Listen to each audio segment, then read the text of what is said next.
नमस्कार. आजच्या व्हिडिओमध्ये मी तुम्हाला मकर राशीच्या लोकांसाठी 2025 हे वर्ष कसे असणार आहे याबद्दल माहिती सांगणार आहे. पण त्याआधी तुम्ही चॅनलवरती नवीन असाल तर चॅनलला लाईक करा आणि सबस्क्राईब देखील करा. कमेंटमध्ये श्री स्वामी समर्थ लिहायला विसरू नका. 2025 हे वर्ष मकर राशीसाठी आनंदाची बातमी घेऊन येत आहे. कोणती आहे ती आनंदाची बातमी? अहो, मकर राशीची 7.5 संपणार आहे 2025 मध्ये. अगदी बरोबर ऐकताय तुम्ही. 7.5 वर्षापासून होत असलेला मानसिक त्रास, खर्चच खर्च किंवा कुठल्याही गोष्टीमध्ये येणाऱ्या अडी-अडचणी, कुठलंही काम हाती घेतलं की काही ना काहीतरी विघ्न येणं, हे सगळं अनुभव तुम्हाला 2024 पर्यंत आले असतील.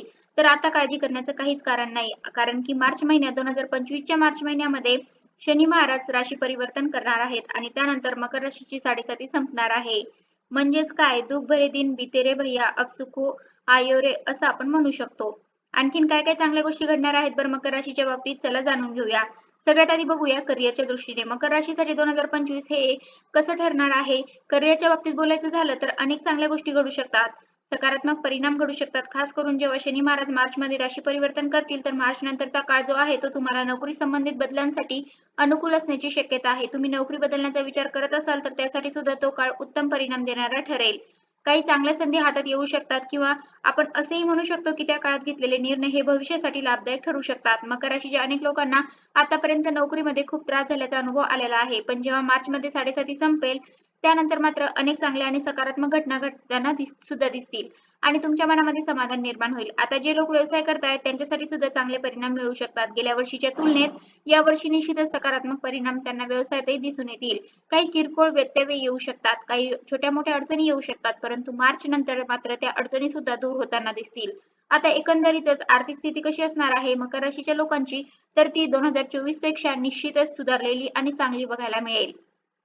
अनेक चांगले आर्थिक लाभ तुम्हाला होऊ शकतात, पण त्याचबरोबर तुम्हाला बचतीकडे थोडं लक्ष द्यायचं आहे. कारण जर तुमचं उत्पन्न वाढलं आणि तुमची बचत केली नाही, कारण जर तुमचं उत्पन्न वाढलं आणि तुम्ही खर्च करत राहिलात, तर बचत होणार नाही. म्हणूनच बचतीच्या दृष्टीने तुम्हाला थोडं नियोजन करायचं आहे आणि बचत करण्याचा प्रयत्न करायचा आहे.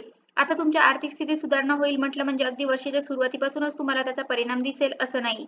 जानेवारी, फेब्रुवारी थोडासा सामान्य जाईल, पण मार्च नंतर मात्र तुम्हाला सकारात्मक परिणाम किंवा लक्षणीय परिणाम दिसून येतील. आता बोलूया त्यांच्याबद्दल जे सुपारी फुटण्याची वाट बघतात, अर्थात ज्यांच्यासाठी स्थळ बघितले जात आहेत.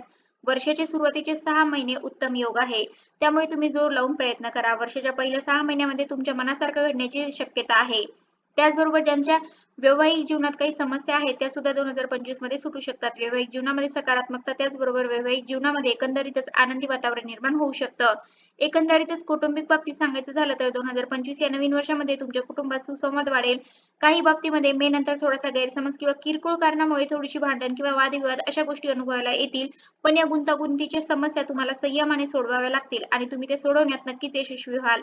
कौटुंबिक जीवनाबाबत नक्कीच तुम्ही 2025 मध्ये सकारात्मक वातावरणाची आशा करू शकता. आणखीन एक महत्त्वाची गोष्ट म्हणजे मकर राशीच्या लोकांना गुंतवणुकीतून लाभ 2025 या वर्षामध्ये मिळू शकतो. पण असं जरी झालं असलं तरी पैशांच्या बाबतीत कुठलेही निर्णय घेताना या लोकांनी सावध राहण्याची गरज आहे. गुंतवायचे असतील पैसे कुठे तर तज्ञाचा सल्ला घेऊन व्यवस्थित अभ्यास करून ज्या योजनेत आपण पैसे गुंतवतोय ती योजना आपल्याला कितपत लाभ देणार आहे याचा सारासार विचार करून मगच पैसे गुंतवावे. कुणाच्या तरी बोलण्यात येऊन किंवा कोणाला तरी लाभ होतोय मग आपल्यालाही होईल अशा प्रकारचा विचार करू नये. स्वतः प्रत्येक गोष्टीचा नीट अभ्यास करावा आणि मगच पैशाची गुंतवणूक करावी.